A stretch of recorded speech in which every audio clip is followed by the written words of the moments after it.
কাজা নামাজ পড়ার সঠিক নিয়ম কোনটা?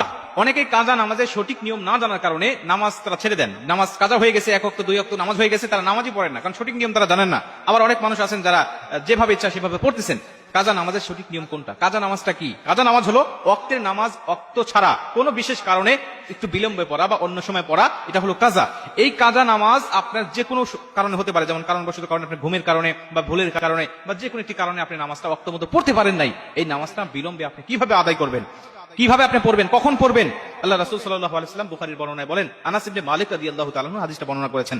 তিনি বলছেন, আল্লাহ রাসূল সাল্লাল্লাহু আলাইহি ওয়াসাল্লাম বলেছেন, তুমি যদি ঘুমের কারণে বা কোনো ভুলের কারণে নামাজ ওয়াক্ত অনুযায়ী না পড়তে পারো, যখনই তোমার স্মরণ হবে তখনই তুমি নামাজটা আদায় করে নিবে। যখন তোমার স্মরণ হচ্ছে, আরে আমি তো অমুক ওয়াক্তে নামাজটা পড়তে পারি নাই, আমি ঘুমাইছিলাম, ফজরের নামাজটা জাস্ট আমি পড়তে পারি নাই, এখন তো 6টা বেজে গেছেন, ওয়াক্ত চলে গেছে, এখন কি করব? আল্লাহ রাসূল বলছেন, তখনই তুমি নামাজটা আদায় করে নাও, তখনই তুমি নামাজটা আদায় করে নাও, তুমি জোহরের জন্য রেখে দিও না। অনেক মানুষ আছে গ্রামগঞ্জে, এখনো অনেক মা বোনরা আছেন, অনেক পুরুষ ভাইরা আছেন যারা ফজর নামাজ কাজা হয়ে গেলে জোহরের জন্য রেখে দেন, যে জোহরের নামাজ আদায় করবো। আপনি তো এর আগে মারাও যেতে পারেন, মৃত্যুবরণ করতে পারেন, না আপনি রেখে দিবেন না, আপনি তখনই পড়বেন, আপনি তখনই নামাজটা আদায় করে নেবেন। আল্লাহ পাকের কাছে অনুতপ্ত হবেন যে আল্লাহ, আমি জাস্ট আমি নামাজটা পড়তে পারি নাই, তুমি আমার নামাজটা কবুল করে নাও। অনুতপ্ত হয়ে যখন আপনি তখন নামাজটা আদায় করে নেবেন, আল্লাহ পাক তখন সঙ্গে সঙ্গে আপনার নামাজটা কবুল করে নেবেন। মুসলমান ভাইরা আমার, খুব মনোযোগ দিয়ে কথাগুলো শুনে নিবেন।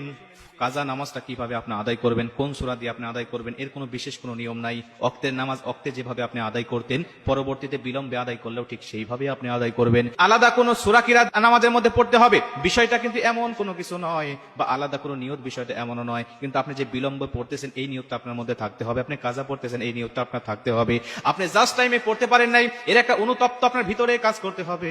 আল্লাহ পাকের কাছে একটি অনুতপ্ত আপনি দেখাবেন যে মালিক, আমার উপরে যেই ওয়াক্তে নামাজটা ফরজ ছিল ওই ওয়াক্তে আমি পড়তে পারি নাই, বিলম্বে পড়তেছি, আল্লাহ তুমি আমার উপরে রাগান্বিত হইও না, আয় আমার মালিক তুমি আমাকে ক্ষমা করে দাও। এই অনুভূতিটা ভিতরে নিয়ে আপনি কাজা নামাজটা আপনি আদায় করবেন। যদি আপনার একাধিক নামাজ কাজা হয়ে যায়, যেমন জোহর, ফজর, আপনার আসর, মাগরিব 4 ওয়াক্ত নামাজ কাজা হয়ে গেছে, এরপরে আপনি সময় পেয়েছেন বা মনে হয়েছে এশারের নামাজের সময় আপনি কোন নামাজটা আগে পড়বেন, মুফাসসিরিন ইকরামরা বলেন সর্বপ্রথম তুমি ফজরের নামাজটা পড়বে, তারতিব হিসাবে আগের নামাজ আগে পড়ে নিবে, এরপরে জোহর, এরপরে আসর, এরপরে মাগরিব তুমি আদায় করে নিবে। কথার কথা, আপনি ফজরের নামাজটা পড়তে পারেন নাই, আসর পারেন নাই, জোহর পারেন নাই, মাগরিব পারেন নাই, ইশার সময় মনে হয়েছে মসজিদে চলে গিয়েছেন, গিয়ে দেখতেছেন ইমাম সাহেব ইশারের নামাজ শুরু করে দিয়েছে, তখন আপনি কোন নামাজটা আদায় করবেন? তখন আপনি ইশারের নামাজটা আগে আদায় করে নেবেন জামাতের সাথে, এরপরে আপনি সিরিয়াল মেনটেন করে নামাজগুলো আদায় করে নেবেন। মুসলমান বন্ধু আমার, আবার অনেক মানুষ আছে যারা জীবনে অনেক ওয়াক্ত নামাজ কাজা করে ফেলেছি। অনেক মানুষ আছেন 1 বছর 2 বছর 5 বছর নামাজ পড়েন নাই, কত ওয়াক্ত কাজা হয়েছে এর কোনো হিসাব নাই। তখন আপনি কিভাবে নামাজটা আদায় করবেন? মুফাসসিরিন ইকরামরা বলেন, তখন তুমি তোমার এই কাজা নামাজের জন্য আল্লাহ পাকের কাছে এতটাই অনুতপ্ত হয়ে তওবা করবা, আল্লাহ তুমি আমার জীবনের